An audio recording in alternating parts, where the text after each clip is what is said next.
আসসালামু আলাইকুম ভিউয়ার্স। আজকে আমরা দেখব ব্যাটারি কীভাবে বসে গেলে ঠিক করতে হয়।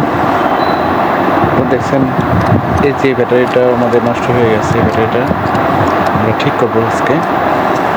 এই ব্যাটারিটা ঠিক করার পূর্বে প্রথমে ক্যাপগুলো খুলে নিয়ে নিচ্ছি কীভাবে দেখেন। এরপরে আমরা এর মধ্যে ডিস্টিল ওয়াটার দিব।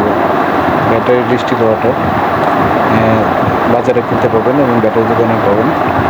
ব্যাটারি ডিস্টিল ওয়াটারটা সুন্দর মতো নিয়ে এটা যে সরু এটা ইঞ্জেকশনের সিরিঞ্জ, এই সিরিঞ্জ দিয়ে কেটে নেবেন। এটা কখনোই লোহা বা কোনো কিছু ব্যবহার করবেন না, প্লাস্টিক সিরিঞ্জ ব্যবহার করবেন সবসময়। এভাবে পুরোটা দিয়ে দেখেন কীভাবে দিচ্ছি, ঠিক এইভাবে দেবেন আপনারা। এবং এটা দেওয়ার পরে দেখুন ভালো করে আপনারা একটা ভিডিওটা দেখুন। উপরে যে ক্যাপগুলো ছিল ক্যাপগুলো আবার লাগিয়ে দেবেন। লাগিয়ে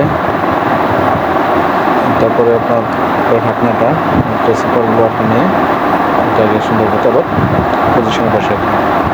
ব্যাস, তারপর আপনি চেক করবেন, দেখবেন যে কিছুক্ষণ পরে ব্যাটারিটা সম্পূর্ণ ইয়ে দিচ্ছে, ইলেকট্রিক দিচ্ছে।